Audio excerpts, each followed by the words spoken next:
PNR Networks is a member of Patreon. Show your love for our shows by joining our ongoing fundraising campaign and get some fantastic perks in return. Check it out and become a Patreon sponsor. You can sign up at patreon.com, patreon.com/PNR Networks. And thanks for your support.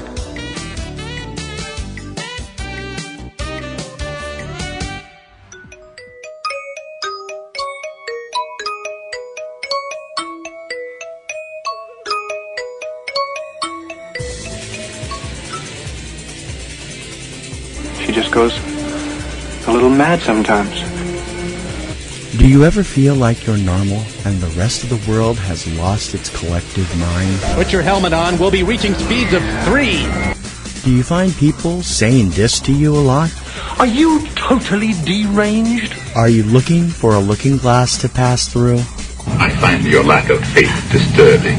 Or looking for a rabbit hole to fall down? Who could think of a better punishment, really? Everything's the same here, it's just a little worse. Guess what?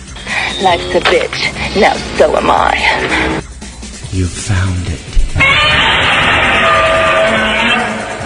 Welcome to Platinum Rose's Garden.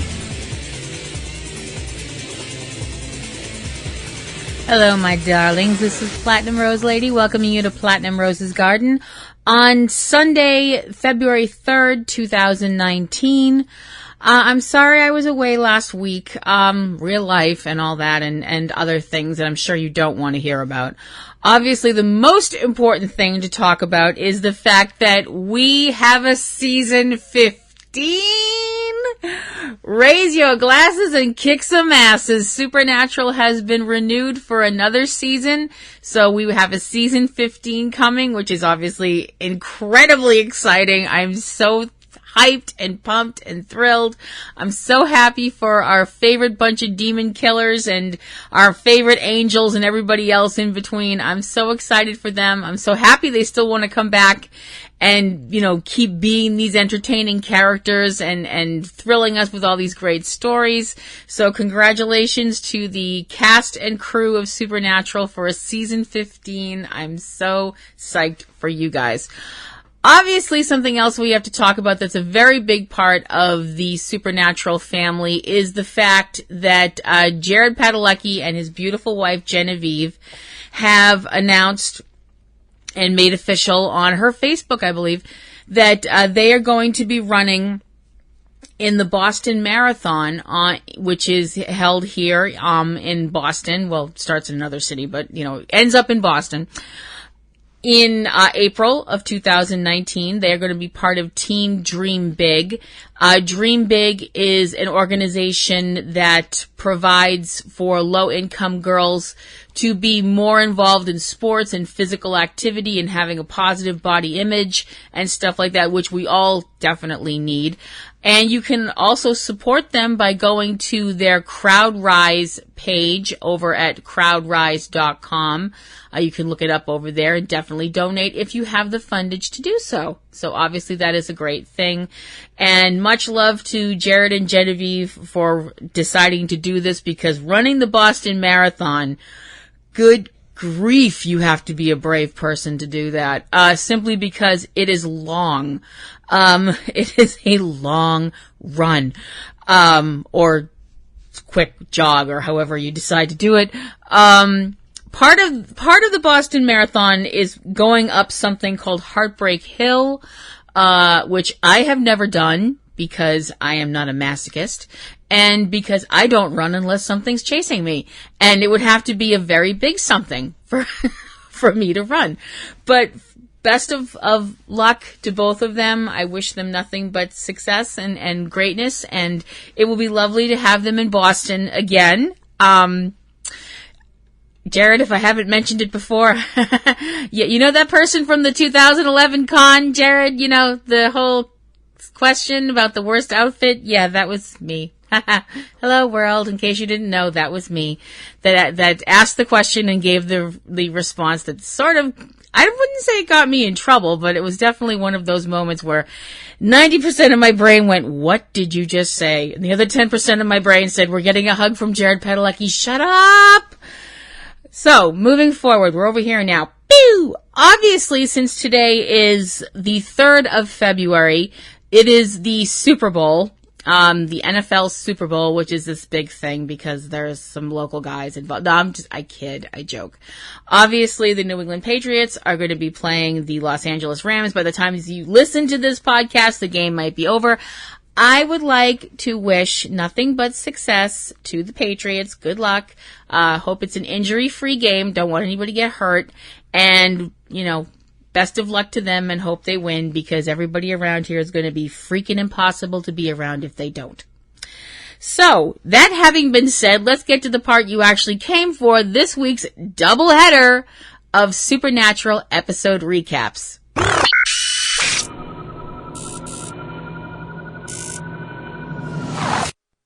Carry on my wayward son. There'll be peace when you are done. Lay your weary head to... Season 14, episode 11 of Supernatural, Damaged Goods.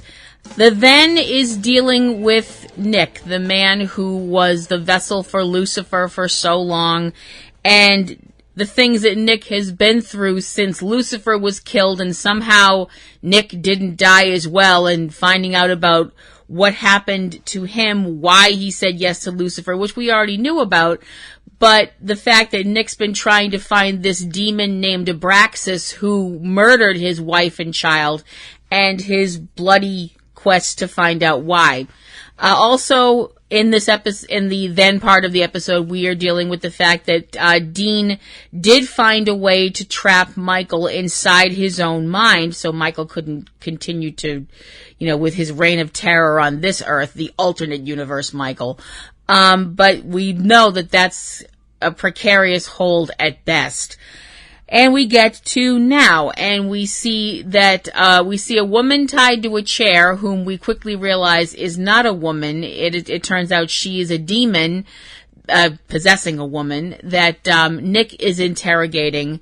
She is a demon that was apparently at one point running buddies with Abraxas, that they were slaughtering a Girl Scout troop when they came to the last girl, and they were stopped by a hunter. This demon managed to get away, but she saw Abraxas being captured by this hunter, who she does say was a woman, and says that the hunter who captured her is right now in Hibbing, Minnesota. She's saying all this so Nick won't kill her. Spoiler alert, Nick kills her anyway, which means Nick also wound up killing the person who the demon was riding in, so that's obviously not a good thing. We cut from the opening credits to Dean in the Batcave, and it looks like he's packing to go someplace, but he's not just packing up clothes and things like that, he's packing up some books from a different part of the Batcave, not in the usual reference section where all the books are found for all of the occult stuff that the men of letters have categorized over the years, but like somewhere a little bit further into the recesses of the research. Dean tells Sam, who's sitting at one of the desks doing a ton of research trying to find a way to save his brother, he says that he's going to go visit Mary, because Mary and Bobby, alternate universe Bobby, this is going to get confusing, they are staying at Donna's cabin. She gave them her cabin, you remember from a couple of episodes ago. The thing is, Sam's like, okay, I'll pack up and we'll get going. Dean makes it very clear that he intends to make this journey by himself.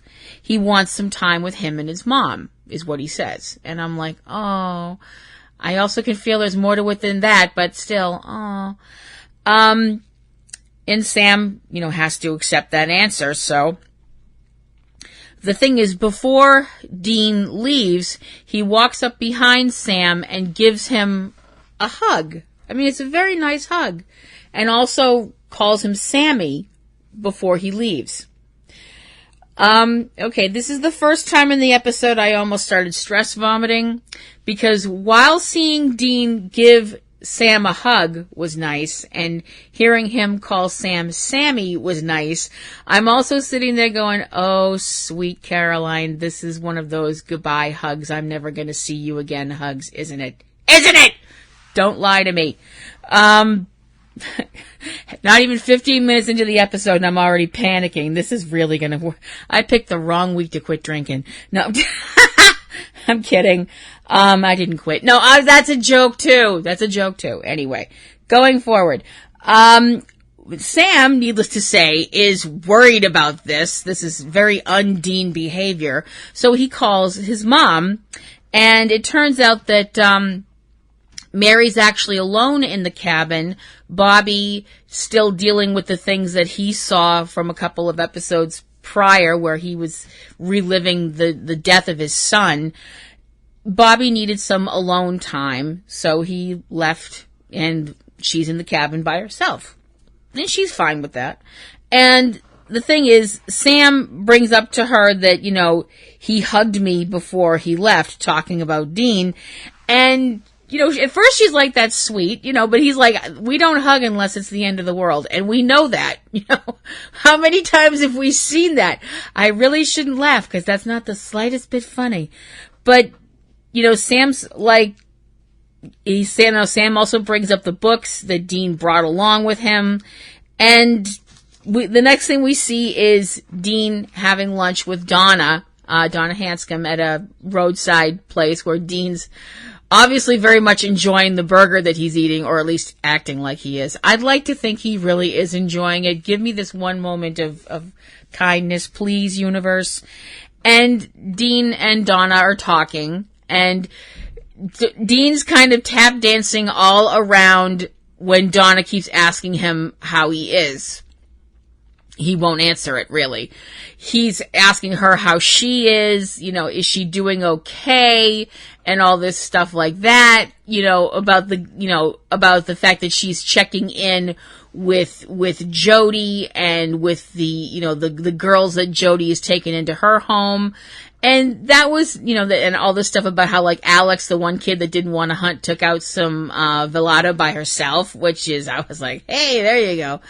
And also talking about, Donna's recovering from losing the man in her life, Doug. You know what, Donna? Screw Doug. You're better than him. You deserve a man better than him. But as I said, Dean isn't talking about himself and his feelings and what he's going through. Stunner. Hashtag sarcasm. Dean says his goodbyes to Donna, gives her a hug as well. That wasn't so bad. That was like, that, I didn't have this kind of feeling like it was like, I'll never see you again hug, but it was still like melancholy, but it was still sweet. And I want a hug from Dean Winchester. So Dean drives to the cabin where he gets out of the car, and all of a sudden there's a gunshot, and then there's another gunshot, and it's like, oh crap. Turns out it's his mother target practicing. She's shooting pumpkins in case the Winchesters ever run into the actual Great Pumpkin. I don't know. As far as I know, gourds aren't really high on the list of monsters that are out there, but what do I know? I'm I'm just a twit with a microphone. So anyway, Dean says that one thing that he would really like while they're together, although he talks about that he's a little greedy for just some time with just him there with his mom, which I was just like, oh gosh, I can't deal with this. And Dean bringing up that he knows that Mary really can't cook very well. You gotta wonder where Dean got it from. I mean, he plays off like he can't cook very well, but we know that he can. Sam eats his food, and we know I wouldn't say Sam's a picky eater, but I definitely think Sam knows the difference between good food and bad food. So we know that Dean can cook, but Dean brings up that the one thing that he'd like his mother to make while he's there is something called Winchester Surprise. I'm sorry, not for nothing, and this is just me. Just side note, I don't eat anything with the word surprise in it. That's just a rule that I've found in my life. Don't eat anything with surprise in it, because that just can turn out badly. Mary's kind of stunned that he brought this up, that he even remembers this. But it turns out that he does, and he really would like her to make it. And the look on his face, oh my gosh, Jensen Ackles, I'm like, how many times can you kill me in one episode, Jensen? The look on his face when he asks her to make this for him, there's almost like this little boy pleading kind of look on his face, like he's like a little boy asking for an extra special dinner that his mother makes for him. And there's just this, oh my gosh, it was so sweet. They didn't bring up what Winchester surprise was in the episode. According to the person who wrote the episode, Davy Perez, Davy, could you please stop tearing my heart out and throwing it on the ground? Please, you're a great writer, but you're slowly killing me. He brought up that the ingredients for Winchester surprise had actually been brought up in the episode, but I'm assuming due to timing or continuity flow or whatever, it had to be taken out of the episode. Samantha Smith, the actress who wonderfully plays Mary, was nice enough to tweet what the recipe is for Winchester surprise. She said it's 3 pounds of pork, 3 pounds of beef, 3 pounds of American cheese, Fritos to garnish, and also, if you're Dean or Jensen Ackles, a gallon of hot sauce. Charming. Almost wants to make one become a vegan. Almost. We're not quite there. We haven't quite hit that point of desperation yet. And Dean does mention that he liked the Winchester surprise with extra cheese and also pie, because Dean. We see her drive away, and the second is the thing that really I was like, oh man, I don't know what this is, but oh man. After she drives off, almost the second after she drives off, it's like a switch got flipped, and the smile on Dean's face is just gone, and it's this look of just determination and also pain, because we see him go into a workshop that's next to the cabin, which is full of pictures of muscular men with really pronounced porn stashes, kind of, late Burt Reynolds kind of deal. Apparently Donna does have a type, according to Dean. I'm like, good on you, girl. You go, girl. The thing is, as he's in there, Michael is making like a whole shit ton of noise and pain in Dean's head. We see Dean go over to an 8-track player. What's an 8-track player, mommy? Seriously, if you don't know what an 8-track player is, A, shut up, and B, ask your parents. Stupid thing is, my parents actually had an 8-track player. I am not making that up. Hand to God, my parents had an 8-track player in our basement. Because my dad had like a little mini bar set up in my basement. Honest to God, my parents had an 8-track player. It was up on a shelf where little curious little fingers couldn't touch it and break it. That would be me. Because I would get bored when I was a kid and I would take stuff apart. I'd like to think I've grown out of that. Spoiler alert, I haven't. But anyway. So,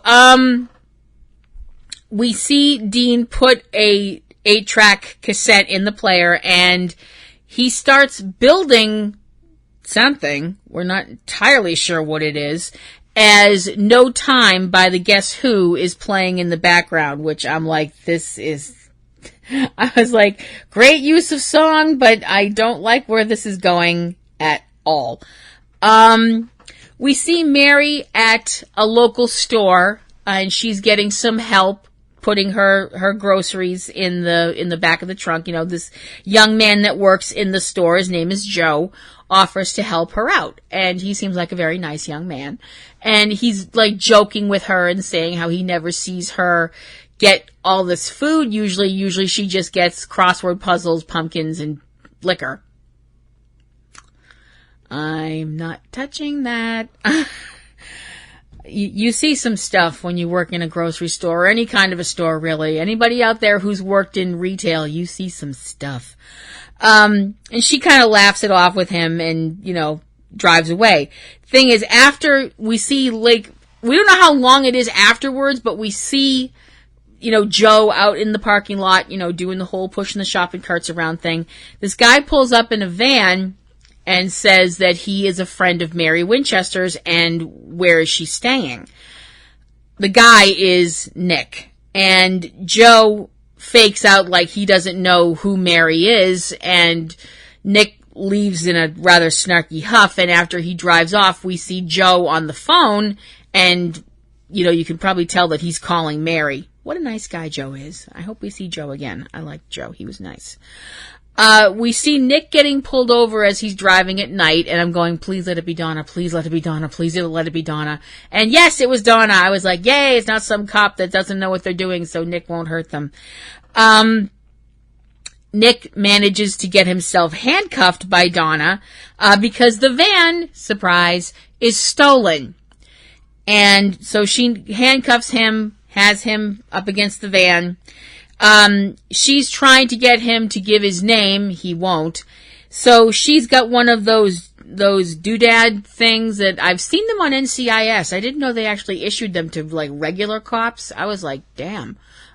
These things where you press somebody's finger on there and you get like taps into the fingerprint database thing. 'Cause I'm that technical. I'm sorry. I am not a technical person. I'm sorry.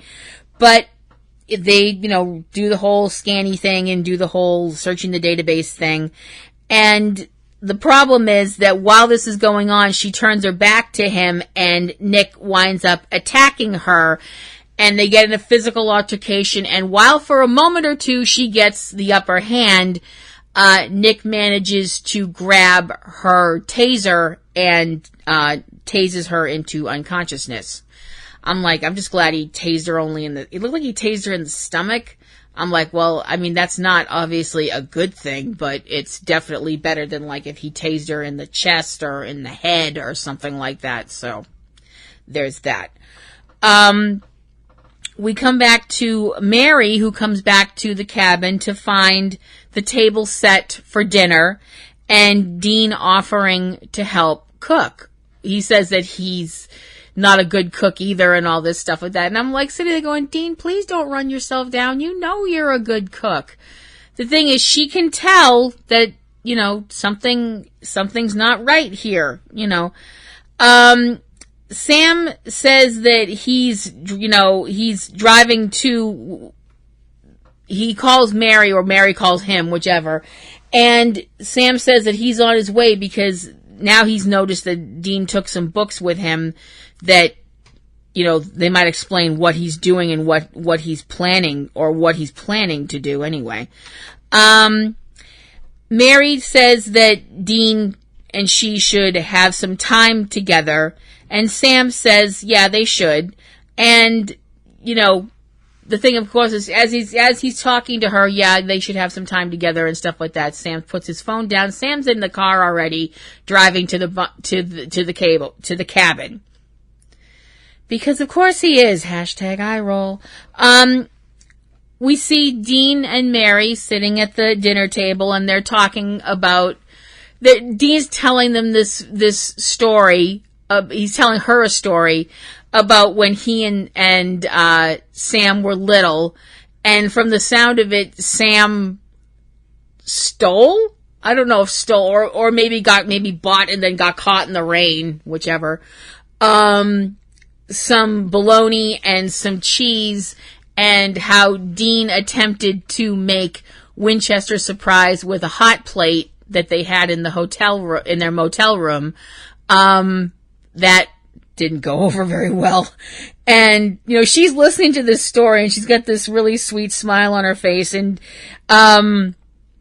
Dean also brings up the fact that, the food stunk up the place, that John was furious with them, threw it all out, probably because the bad cooking reminded John of Mary, maybe. Dean's saying that as a joke, but, there's Mary, you can tell it real, and it's not that it hurt her, just knowing the time that she spent apart from her sons and from her husband. That hurt, and she says that she missed so much of their time together, and Dean says that having her back has meant the world to him and to Sam. When she tries to get him to talk about what he's dealing with, Dean says that he can't, or he won't.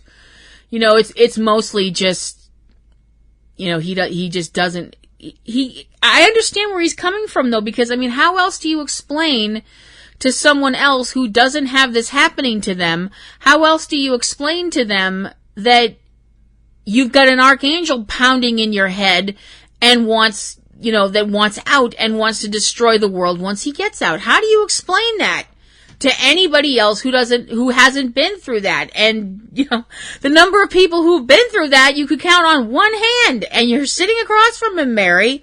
But I understand what she means, though. I understand why she's doing it. This is her son, and he's hurting, and that's what any mother would want to do, is comfort their child when they're in pain. That's a mom thing. That's what they do. But Dean won't talk about what he's dealing with, We see later on in the evening, we see Mary walking. She walks down. I'm assuming that the cabin's bedroom is upstairs. I'm not really sure.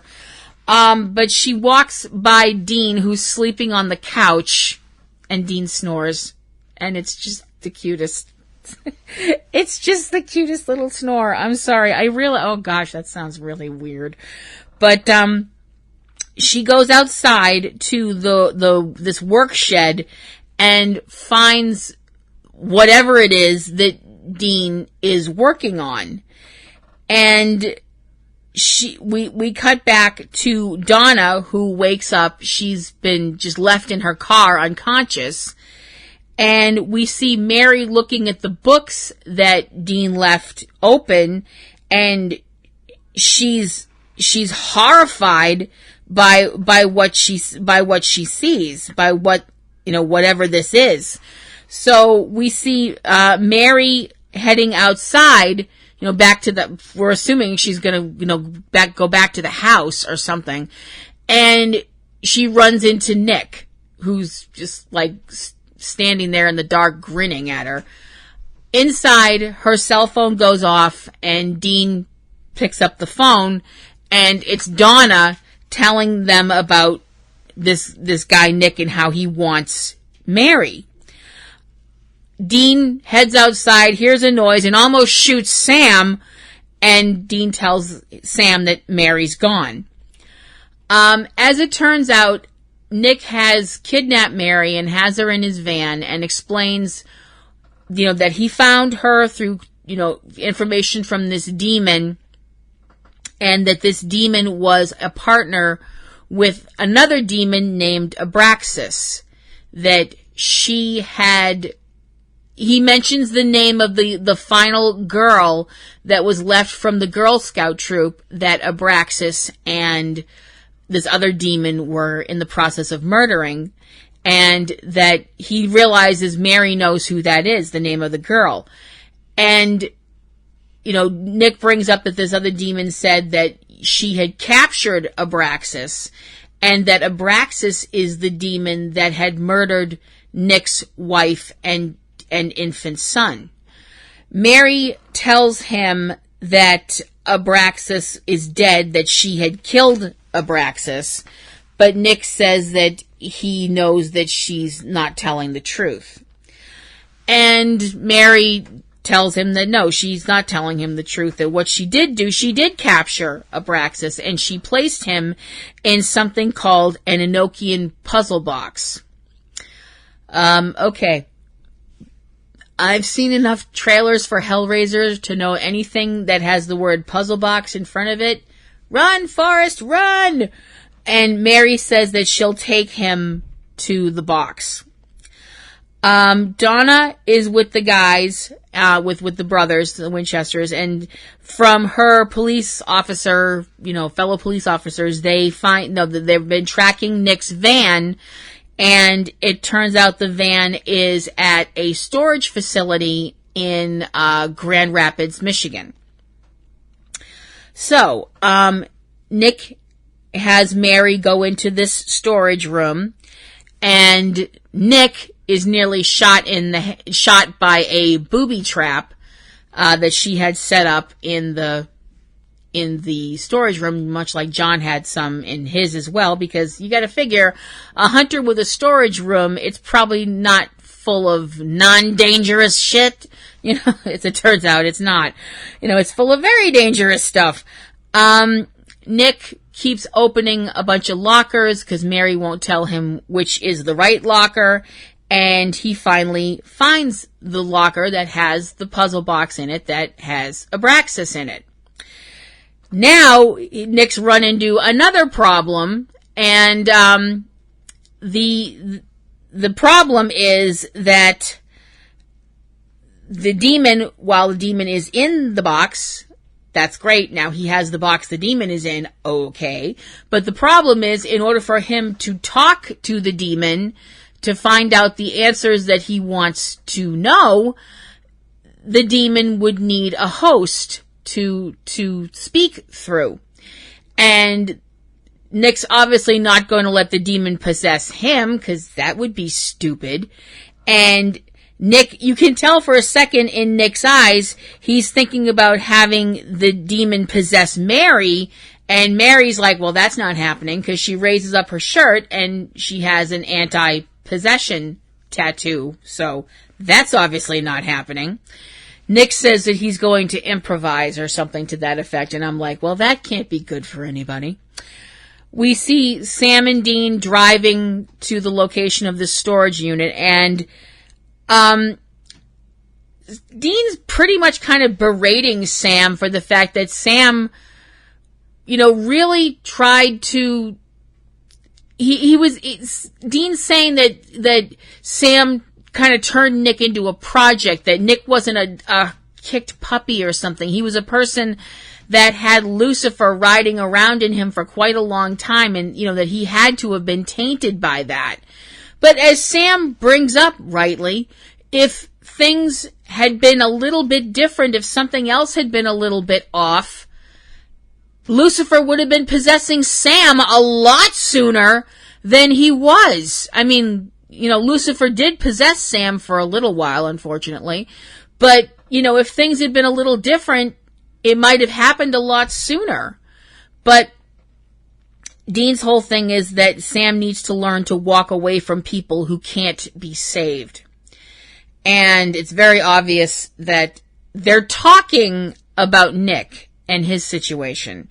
What they're really talking about is Dean and his situation. And I'm sitting there trying not to stress vomit again. This show is going to kill me. No, it won't. I picked a wrong week to stop taking pills. I'm just joking. That's a joke. That is a joke. That's a joke. Not advocating self-medication. That's never a good thing. Only take meds when the doctor tells you to, kids. Little CYA from your Auntie Platinum Roselle. So, Nick's idea of improvising, needless to say, involves taking a security guard that we saw when they were driving the van into the storage place. There was a security guard sitting in the security guard box. I don't know what they call those things that people sit in all day long, where they do the gate thing or they sign people out and stuff like that. I don't know what you call that, so I'm an idiot. So, anyway. As it turns out, the guy's name is Jeff, and I'm sure Jeff was a very nice person. Notice I said was, because Jeff's not long for this world. Nick has Jeff tied up in the middle of a devil's trap, and he's going to use him as a host for Abraxas, which Mary is telling him is a terrible idea. She tries to physically stop Nick from letting this happen, but she can't. Nick can't figure out how to get the box open because he tries to do one thing and it doesn't open. He tries to do something else and it doesn't open. And he's getting frustrated. And we all know what happens when men get frustrated. They break stuff. Okay, that was not the nicest thing in the world to say, and if I actually have any male listeners, I do deeply apologize for that remark, because women get frustrated too. It's just that when women get frustrated, we go get the men and have them break stuff. I think I just let some big secret out. Anyway, moving forward, so Nick grabs a power drill, because we're compensating for something, and, to Mark Pellegrino, I would like to deeply apologize for that really smart-ass remark. Nick drills the box open. Somehow this does not, destroy half of Michigan. I don't know how, but because I figured that was going to happen. Some big Praxis wave like in Star Trek or whatever. So anyway, so Nick drills the box open and, big plume of black smoke comes out and flies right into, Jeff the guard, and now he's no longer Jeff, he's Abraxas. So we're going to refer to him as Abraxas from now on. So Nick starts questioning Abraxas about why his family was killed, which is understandable. I mean, the man did lose his wife and child. And yeah, he's done some pretty heinous shit to get here, but, he did want to, it was done out of the fact that his wife and kid were dead and he wanted answers.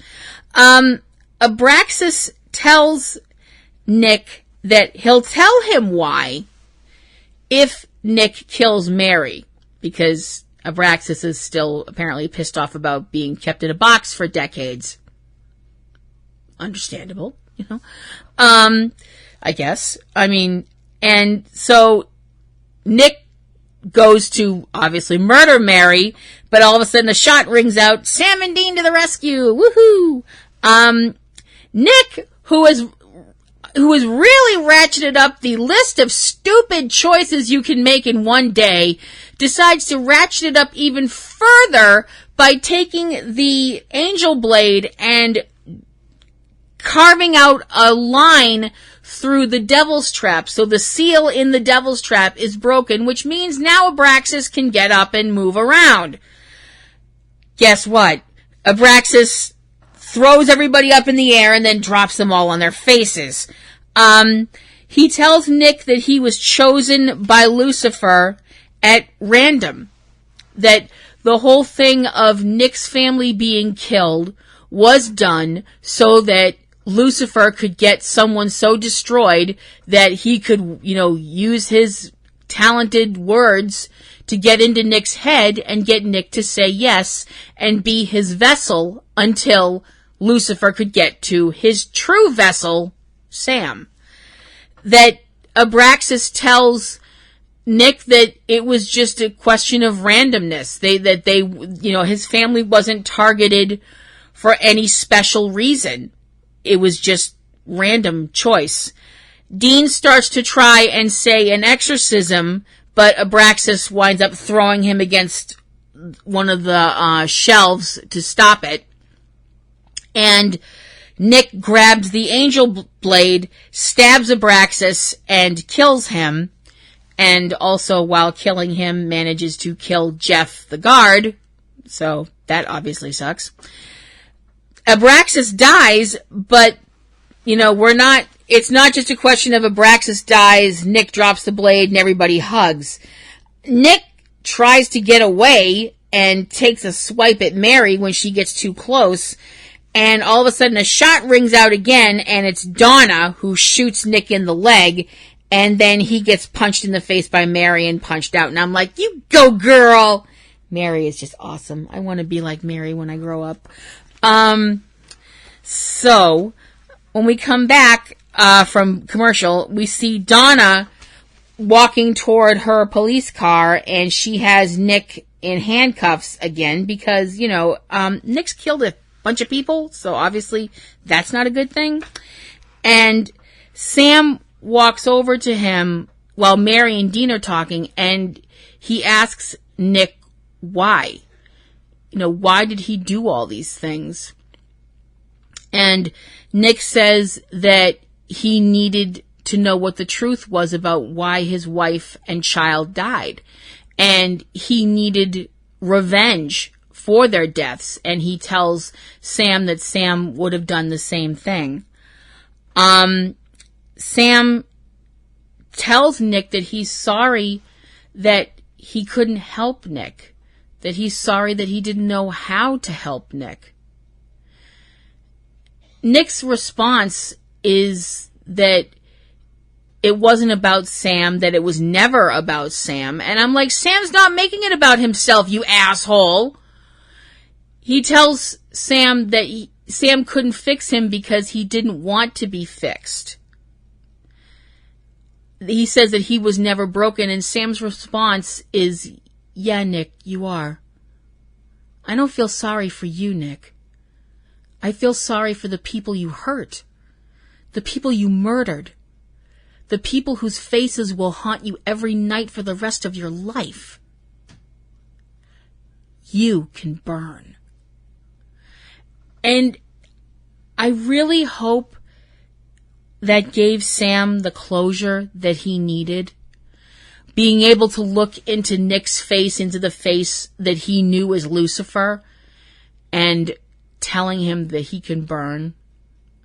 I mean, Sam did try to help Nick, and it wasn't because Sam was trying to help him to help himself. He was trying to help Nick simply because he felt Nick was hurting. Because Sam's a good person and he does stuff like that.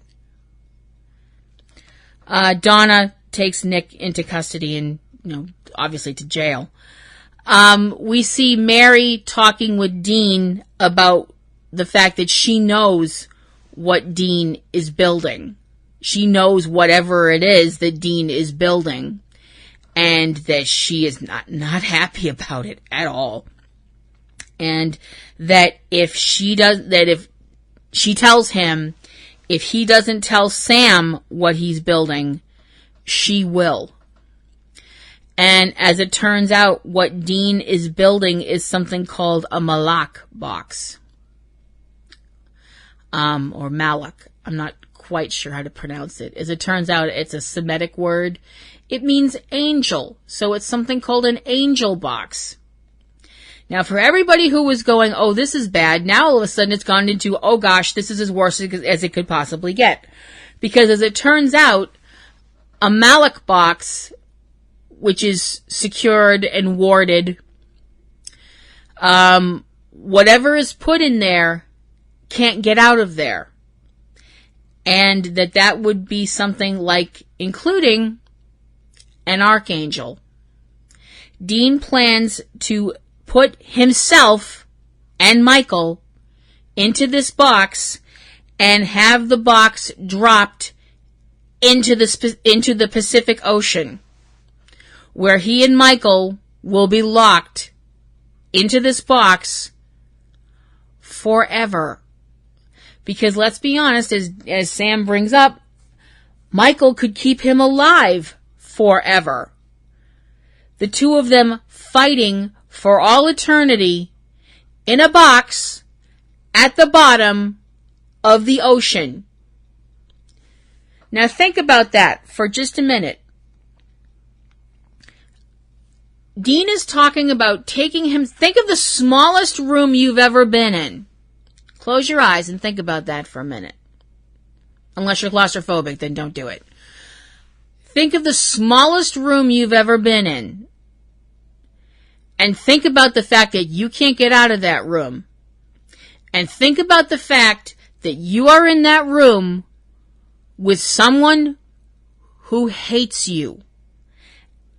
Hates every cell in your body and wants to destroy you.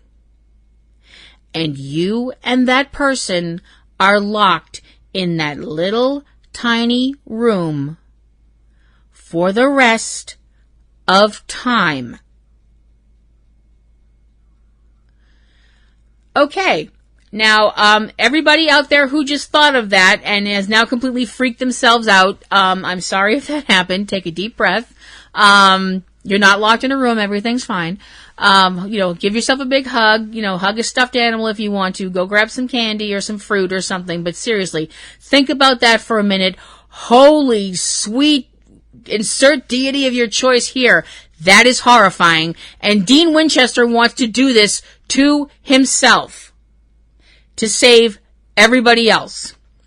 Because Dean tells Sam, who is horrified, rightly, at this idea, and thinks that it's a horrible idea and that it should, he shouldn't do this, that his hold on Michael is loosening, and that this is what Billy showed him. He tells Sam about the whole thing with Billy that we also saw in the then section, that, Billy had told him before about all these ways Dean could have died, but now because he's taken Michael into his head, that there's only one way that is not Michael breaks out and kills everybody. And this is it.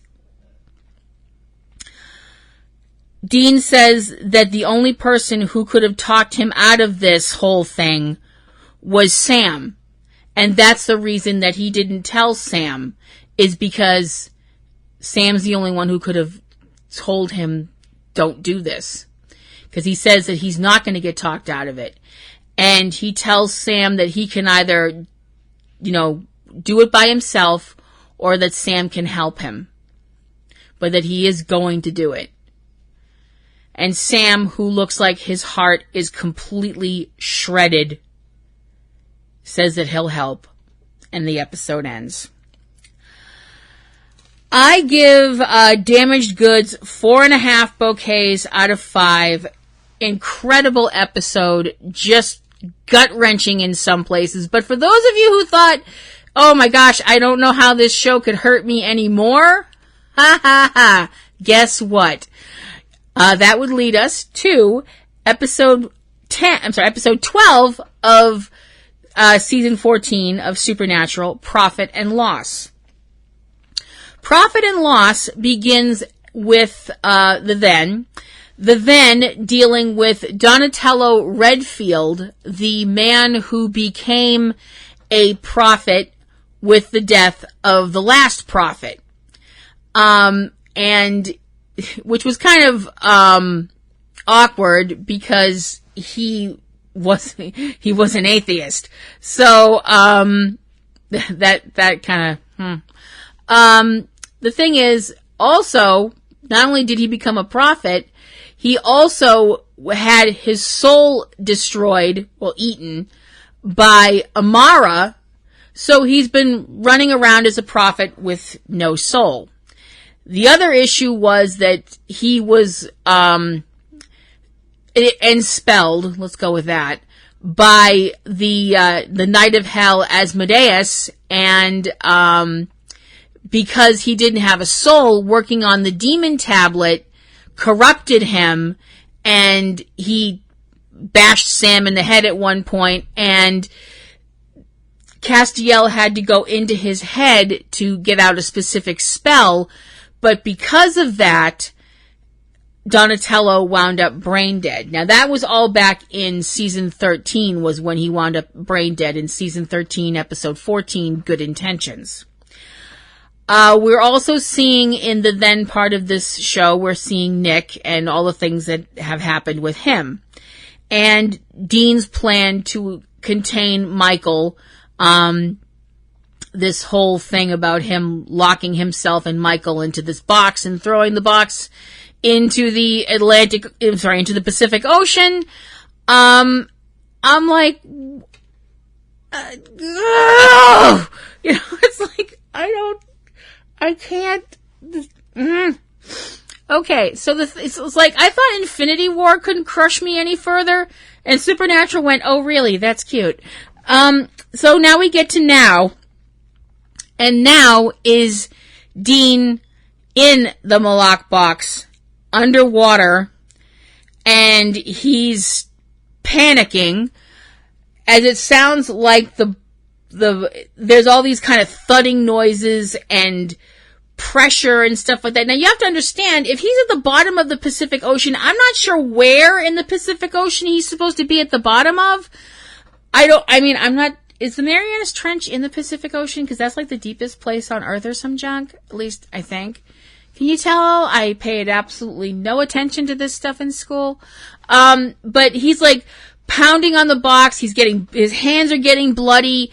He's got his phone. He's trying to call out to Sam. He's calling Sam and Sammy and stuff like that. And then the phone dies and he's alone in the dark with his breathing and Michael screaming in his head, and I'm practically clawing at my skin because I do have claustrophobia, and it's under control most of the time. I mean, I can get in an elevator and not wig out, but there are some times when I see other people having claustrophobic issues and I freak out. I don't get it either. I'm just weird that way. And as it turns out, that was all a nightmare. I'm like, damn it, show. Really? You're gonna do this to me? So Sam comes into his room. They're still in a hotel room or a motel. It's gotta be a nicer motel because they've got like suites, I guess. And, he asks Dean if he's all right. And, does he want to talk about the nightmare that he had and all this stuff like that? And of course, Dean says no, because it's Dean. And we see, also Dean brings up the fact that he's still going through with his plan of having this box and locking Michael and himself in it forever. I'm like, this is a terrible idea. This is an absolutely terrible idea. I love and adore you, Dean, but this is a terrible, terrible idea. We cut to a woman who's having an even worse day than Dean because she is bound and gagged in some kind of a industrial place. And she's watching as this guy, who's muttering stuff to himself. It sounds like stuff from the book of Exodus. He takes a bag, as it turns out it's a bag full of salt, and mixes it into some water. And he then picks this woman up and puts her in the water and drowns her, holds her under, he cuts her so that there's blood in the water, and then holds her under until she's obviously drowned in the water, and there's blood and it's gross. And it's very obvious that he's hearing something and that he's going through some kind of weird ritual. And from the way he looks, from the look in his eyes and stuff like that, the wheels are spinning, but the hamster is definitely dead. We see Nick in a hospital. He's in a hospital bed under arrest, and obviously in a lot of trouble because he killed a bunch of people. And even though he's saying that it wasn't his fault, the whole thing with Lucifer and all that stuff like that, the cop that's watching over him is extremely not sympathetic. Basically being like, I don't care if you say the devil made you do it and all this stuff like that, you're gonna wind up, you're gonna be in jail for a really, really long time and all this, stuff like that. He's not being very nice, which is understandable because as far as he's concerned, Nick's just some scummy murderer. We see Sam and Dean talking, and Dean asks Sam if he's still on board with this whole plan of the whole, thing that he wants to do. The whole Malak box thing, which I'm like, no, tell him no. But Sam says that he is on board with it. As it turns out, while they're talking, we find out that Castiel and Jack don't know what they're planning, what the Winchesters or what Dean's planning to do. At least Dean thinks they don't know. We see Sam talking to Cass on the phone. As it turns out, Cass does know about this plan of Dean's and what Dean, that Dean plans to trap himself with Michael and how it's an incredibly bad idea. We see the same guy from earlier, and he's sitting in his truck watching another guy walking down a street, and he kidnaps the guy, slices the guy's throat, lets him bleed out, and then starts carving the man up. And he's also, as he's doing this, he's saying Bible verses again, and they still sound to me like they're from the book of Exodus. And as he's doing this, he starts hearing voices, and they're like the times we've heard angels, that angel radio thing that they've talked about before.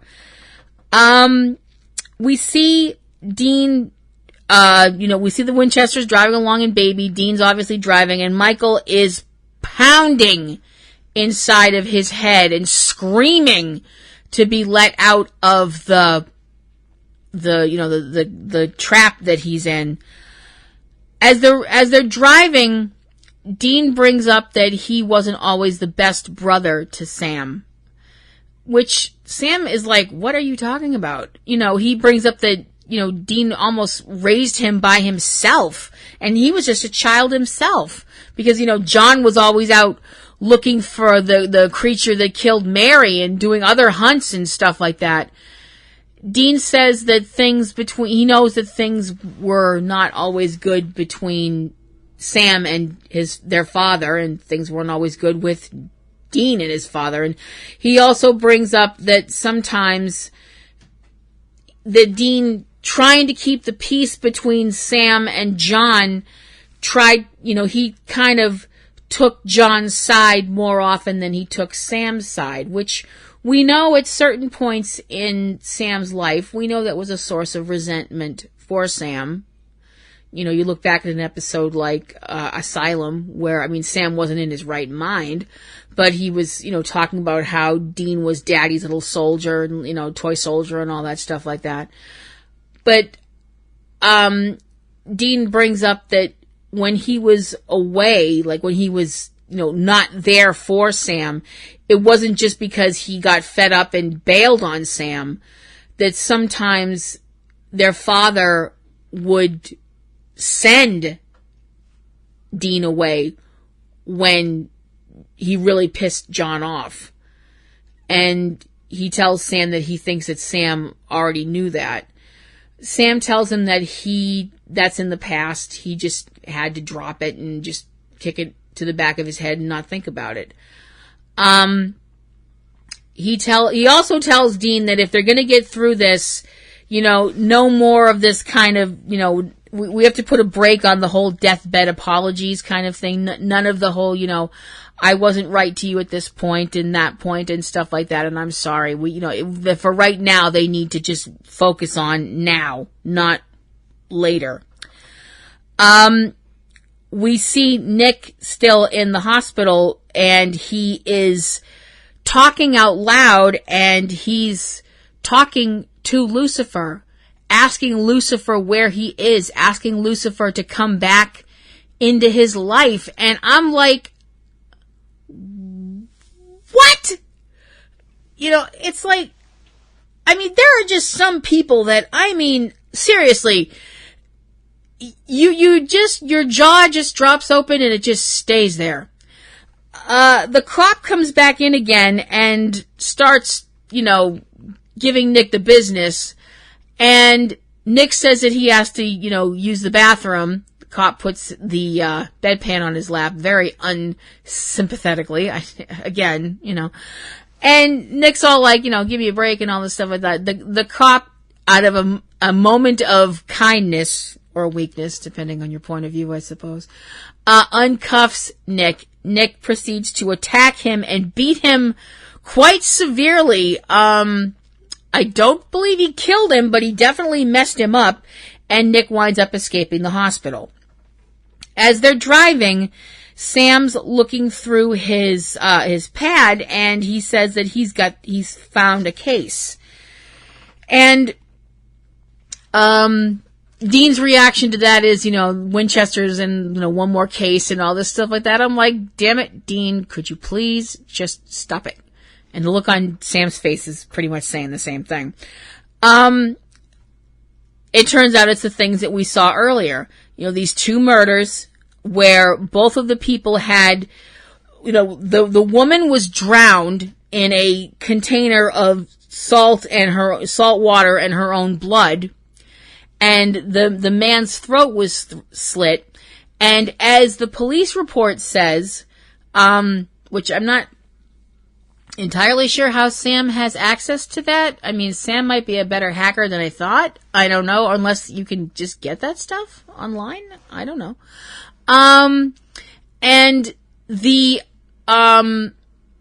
thing is, they say in the report that the bodies were covered, on the bodies there was also graffiti. And Sam has a picture of the graffiti, and as it turns out, it's not graffiti, it's Enochian symbols. So they go to interview one of the victims, the victim named Alan. They show up in their Fed suits looking delicious, and as it turns out, Alan had a twin brother named Eddie. And Eddie's sitting with them, talking about losing his brother, who was his older brother by 4 minutes. And, you know, how hard it was and, you know, what kind of a monster could do this and stuff like that. And they ask Eddie if his brother was a religious person. And he says no. Other than, they don't really know anybody who's religious other than, going to church on Easter kind of religious stuff, except for one guy. There was a guy that they both knew, a friend of theirs named Tony Alvarez. And Tony, had just been a regular guy, but then he started to get weird. And after they show him the handwriting again, the Enochian handwriting that was on the bodies, and as it turns out, these deaths were biblical, if not in nature, then in origin, because Alan was the firstborn of the two of them, the death of the firstborn, like in the book of Exodus, and the woman that was drowned in blood and salt water like the Egyptians, also in Exodus. And as it turns out, Eddie's got a picture of Tony Alvarez, and Tony has a tattoo on his body, on his arm, that is in Enochian. So Dean winds up calling Castiel after they finish talking with the brother, and Castiel gets on the phone, and after hearing about the case, he's all like, "Oh, I'm so glad you've decided not to go through with this plan because it's really terrible," and all this stuff like that. And Dean keeps looking over at Sam, who looks like, "Oh man, like the jig is up." And Dean's very much like, "Could we focus on what's at hand here, please?" And so they have to do that because Dean, being a pit bull, won't let it go. And he asks Castiel if the name Tony Alvarez means something to him. And as it turns out, it does. Castiel tells them that Antonio Alvarez was the next person who was supposed to be a prophet after Donatello died. And we see Sam and Dean talking about how, that prophets come into being after after the previous prophet dies. And we see them talking about that as we're seeing Donatello all hooked up to machines because he's brain dead after Cass did a Vulcan mind meld on steroids on him, last season. We see Dean calling Donatello's doctor. He's claiming that he's Donatello's nephew, and he's asking how he's doing. And the doctor says that, Donatello's still alive. And Sam and Dean go to Tony's place, and they find a wall covered with Enochian writing and pictures of past victims and possible future victims as well. And that's when they figure out the whole thing about Alan being the firstborn son, and the whole thing in Exodus where the angel of death kills all of the Egyptians' firstborn children, and the whole thing about the woman that was drowned in salt water and blood, like the Egyptians who were pursuing the Israelites were drowned when the Red Sea flowed back over them. If you've seen the Ten Commandments, you know what I'm talking about. So we see Tony, who has got a hold of another victim, because there's pictures of other people who aren't dead yet. And there's one of them talking about fire and all this stuff, fire from the Lord and all this stuff like that. And Tony intending to burn this young man alive, and he's talking about the fire of the Lord and all this stuff like that. And he winds up being stopped from killing this young man by the Winchesters. And Sam, who's got a lot of aggression right now, beats the living shit out of Tony while Dean is freeing Tony's victim, who then takes off. I don't blame him. And basically Dean has to almost pry Sam off of Tony because, like I said, Sam's got a lot of aggression right now because you can tell he's really frustrated with this whole thing with Dean, and he wants to kick the crap out of somebody, and he's not going to kick the crap out of Dean right now. So here's Tony. So he, kicks the crap out of Tony. Tony keeps saying that, no, you can't stop me. I'm doing God's work. I'm hearing God. God's telling me to do this, blah, blah, blah. And, Sam tells him, God is not telling you to do this. That's not God's voice you're hearing, and all this stuff like that. And Dean says that he's just another psycho and winds up, kidding him some more. As Sam and Dean are talking, trying to figure out what to do with him, Tony grabs Dean's gun, which had landed on the floor, and Sam and Dean are both trying to talk him out of using it because he gets up, he's got the gun pointed at the two of them, but now he can't hear any of the noises that we heard before, the angelic sounding noises, and Tony puts the gun under his own chin and shoots himself. So we cut back to Sam and Dean driving again, and they're on the phone talking with Cass, and Cass's theory is that because Donatello right now is neither alive nor dead, it's kind of screwed up the natural order of things. The next person who was supposed to become a prophet, they were created prematurely, and they were also created in a malformed way. Instead of just being, I'm a prophet and, all that goes along with that, because the prophet before Tony, Donatello, isn't dead, but is somewhere between death and life, Tony became a prophet too early and stuff went wrong, and that's why he was killing all these people. And Sam's whole thing is that because of the fact that Donatello is in this state of brain death, that this whole cycle of insanity and violence, it just could keep going on and on and on, and that he doesn't know how they're going to end this. And Dean's response is, you know how. Translation of that is that they're going to have to kill Donatello. And I was like, no, come on, no. We see Nick breaking into a home. As it turns out, it's his old home. And he goes into one room. We see flashbacks from when he was having all these hallucinations before Lucifer showed up, before the blood in the crib, hearing his baby crying through the baby monitor and all this stuff like that. And all of a sudden he starts to be able to see his breath. And the mirror in the room starts to ice over, and all of a sudden everything goes wonky. The cabinet doors in one of the cabinets start slamming open and shut. The lights go nuts. And all of a sudden, there's a woman there in the room with him. And the woman is his dead wife, Sarah. His dead wife, Sarah, who he first refers to as Lucifer.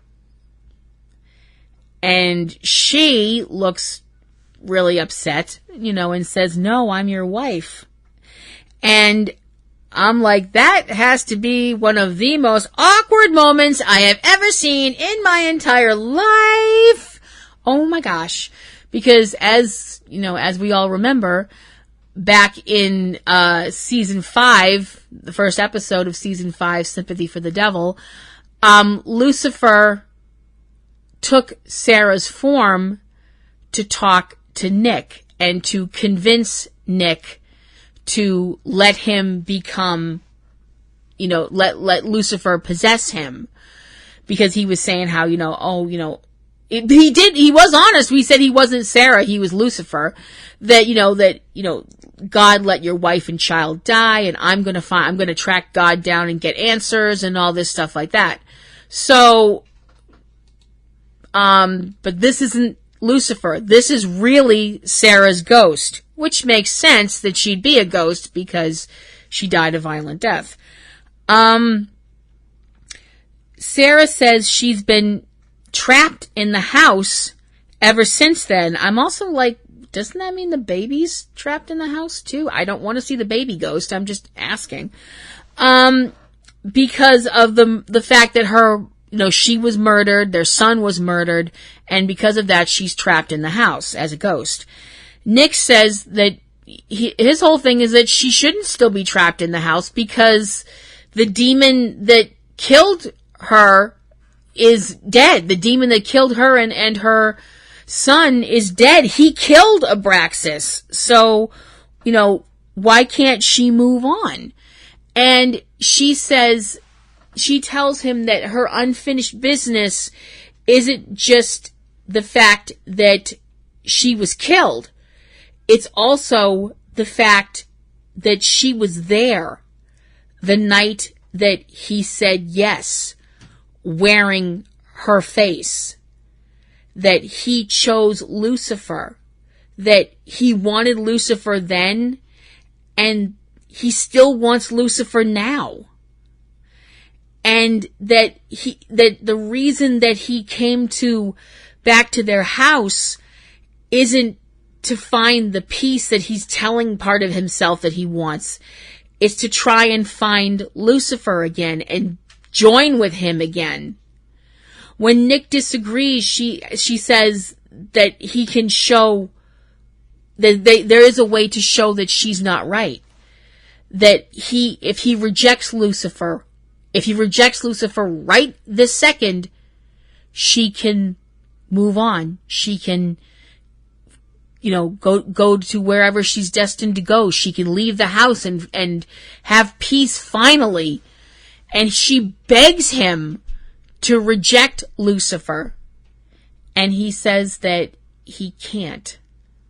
And he tells her that he's sorry. And she says, you can't. You can't because you are him. You've doomed me to stay in this place forever. You've doomed yourself. And he says that he's sorry that he can't. And he leaves. He couldn't say no to Lucifer again and leaves his wife and possibly his child to linger in this house as a ghost for who knows how long. Wow. We see Sam and Dean talking to Donatello's doctor. They're still saying that they're his nephews and that they want him to disconnect the machines keeping Donatello alive, that it would be the merciful thing to do. The doctor brings up that another doctor has shown up about Donatello's case, Dr. Novak. Dr. Novak, needless to say, is Castiel in a doctor's outfit. The whole white jacket and all that. Oh, doctor, give me the news. I got a bad case of loving you. He could give me an exam any old time.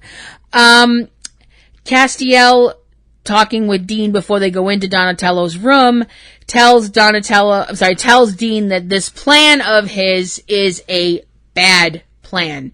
It's not going, it's not going to do what you want it to do. And it will. Michael will be trapped, but you'll be trapped with him as well. And he doesn't want that to happen. And Dean's just still going forward with that whole, I have to do this. This is the way it's got to happen. As it turns out, though, other than the doctor that was tending to Donatello brought up that Donatello occasionally would move and would occasionally speak. Sam has a video of it that the doctor showed him, and Sam shows it to Dean and Cass. It turns out that Donatello was speaking Enochian. As it turns out, his mind, as Castiel formulates, his mind is trying to fix itself. And he's trying to get his memories back in the right order. And that's what Tony was picking up. It wasn't angels, it was Donatello. And Castiel thinks that because of this, there's still part of Donatello in there, and that he can fix what's wrong. When Dean brings up that he thought that Castiel had said before that Donatello was, beyond helping, Castiel says, Dean, if there's a spark, a hope, then I have to try. You taught me that. And then he walks into the room where Donatello was and tells the other doctor, get out. I'm like, okay! So we learned our bedside manner from Dr. House. That's interesting. And Castiel goes to work while Sam and Dean are sitting outside in the waiting room. And Sam knows what it's like to be trapped, and, he's thinking about Donatello. He's talking about what Donatello's going through. And Sam knows what that's going through, too, for crying out loud. Sam was trapped with Michael and Lucifer in a cage in hell for, 100 years plus. So don't tell me Sam doesn't know what he's talking about. Sorry. Little Samazon stuff came through there. Sorry, didn't mean to be so militant. Whew. But Dean's still determined to do this and, go through with this whole idea of the Malak box and all of that. We go back into the hospital room, and Dean and Sam go in, and Castiel, who's working on healing Donatello, manages to get Donatello back up to a point. We're not sure if he's completely all there yet. There's only one way to know that. And that's switching the machines off and seeing if he can breathe and everything on his own. So Dean switches the machines off, and the little beep, beep, beep machine, I don't know what they call that. And I fail medical stuff forever. I do. It starts like slowing down and slowing down and slowing down. And then Donatello kind of closes his eyes, and everything's really tense and quiet for a second. And all of a sudden, he just kind of like lurches forward, and he's gasping. You can tell he's probably trying to get the breathing tube out of his throat and stuff like that. And he looks at Dean, and he says Dean's name. It sounds like Dean's name through the tubes and stuff in his mouth. And Dean plays off like he's the relieved nephew and everything like that. And we come back from commercial. Donatello's sitting up in bed and eating Jell-O, and Castiel and Dean are in the room with him, and Dean's asking if he's back, and like completely back and not like corrupted and everything like he had been before. And Castiel brings up that he's okay, this is regular Donatello like he was before, but that his soul is still gone. To which Dean responds, well, nobody's perfect. Donatello seems to be all right. I mean, he doesn't seem to remember, the bad stuff that happened when he was under Asmodeus's spell, or when the demon tablet corrupted him. I mean, he says that he wants chicken wings, so he's obviously feeling a little bit better.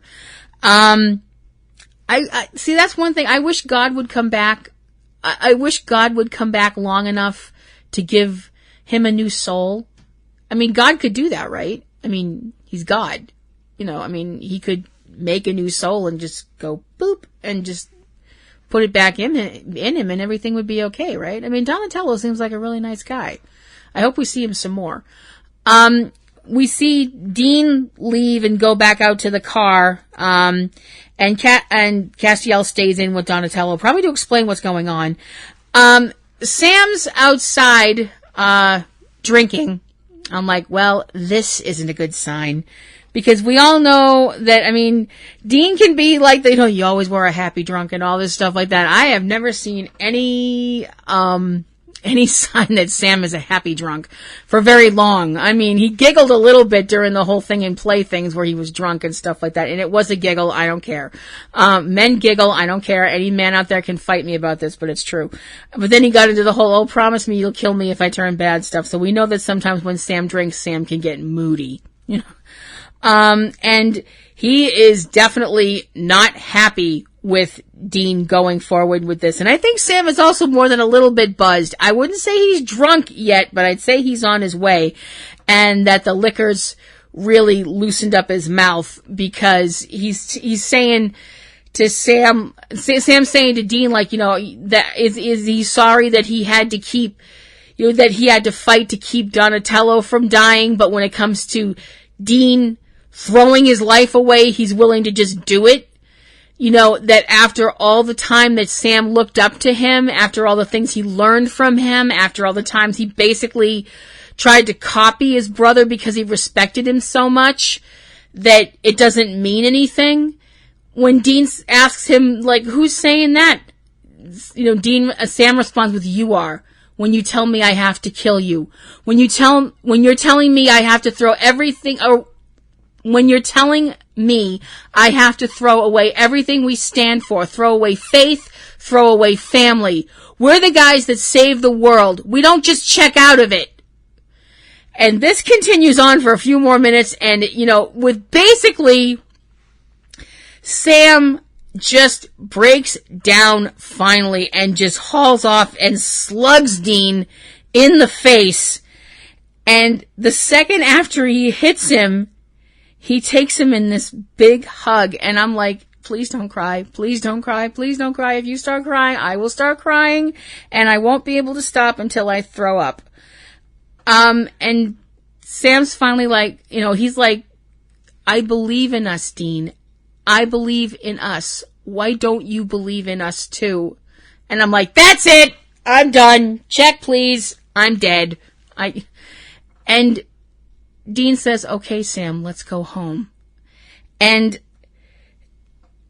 the whole thing of it is Sam saying that, Sam just emptied his heart out to him, and Dean actually does say that maybe what Billy's books say isn't right, but that he does believe in him. He does believe in Sam and Cass and Jack and their mom and all of the other hunters that they know. But that, for right now, he's going to keep fighting, but that eventually there might come a day when he can't fight anymore.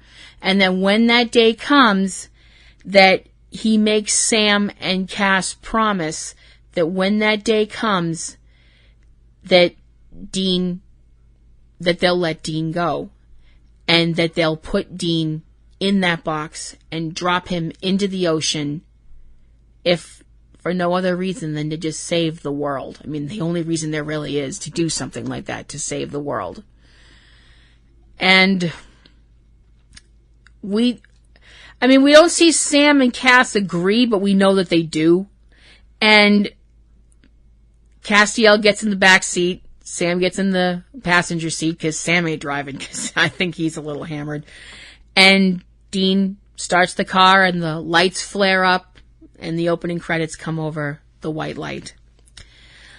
Oh boy. Profit and Loss gets 5 bouquets out of 5 from me. I'm just like, this show is really going to kill me. I mean, really, it really is, because these guys are so good. Everybody talks about Jensen Ackles and why he doesn't have an Emmy on his shelf, because he should. He definitely should. But so should Jared Padalecki. His scene at the end just completely shattered me. It was that damn good. Incredible work from both of them. It was really nice to see Keith Zarabachka back. I hope I said your name right, Keith. Oh my gosh, I really hope I did, because I know I probably didn't. Because I'm so sorry. I'm so sorry. You have a beautiful last name, but I know I just mangled it and I feel awful.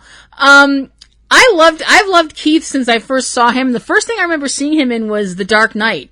He's one of the cops that has a little verbal sparring match with the Joker in The Dark Knight. And I was like, the first time we saw Donatello, I'm like, I know that dude. Why do I know that dude? I know that dude from somewhere. And then I looked it up on the IMDb. I'm like, oh my gosh, that's that guy from The Dark Knight. Oh my gosh. It completely freaked me out. This episode was just so incredibly amazing. Just so much kudos to everybody involved. Next week's episode, Lebanon. We know that the time stream is getting messed up. We know that there's a wanted poster out there again for Dean, that somehow Sam has become an internet celebrity. And we also know a few other things that didn't get mentioned in the coming up next week. We know that next week's episode of Supernatural is its 300th episode. And we also know that Jeffrey Dean Morgan is going to be back as John Winchester. Hold on, kids. This is gonna get nuts.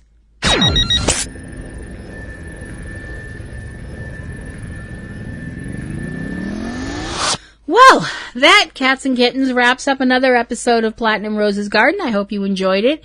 If you have any questions, comments, queries, complaints, money, chocolate, anything you'd like to send my way, send that to platinumroselle@yahoo.com. Put PRG in the header, and I know that you will want it to be about my show, and I will definitely read it on the air if you would like.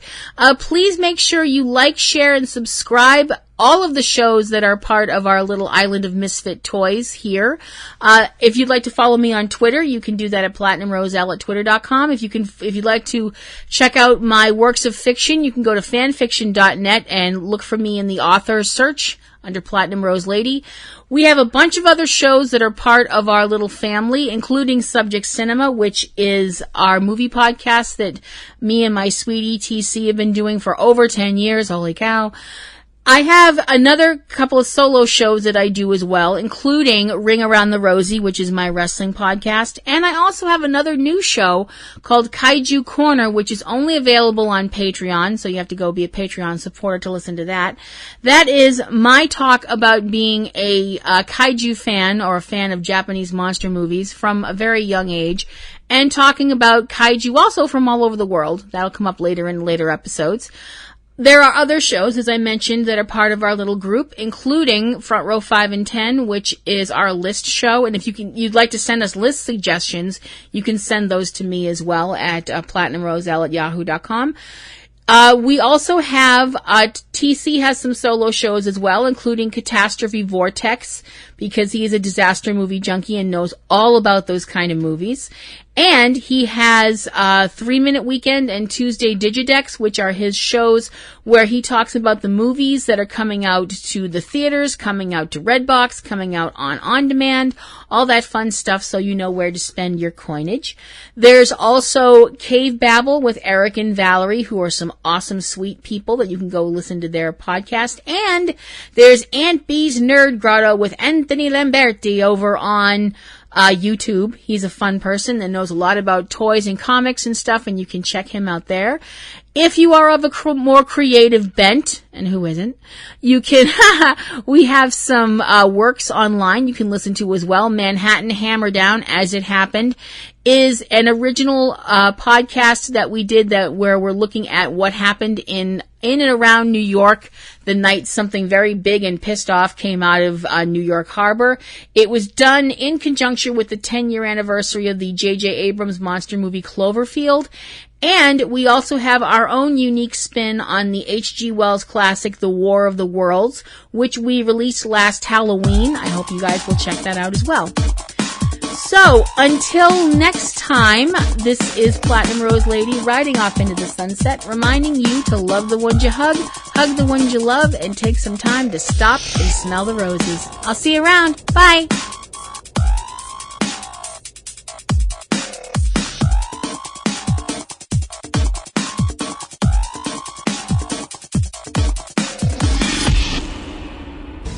podcasting's choice.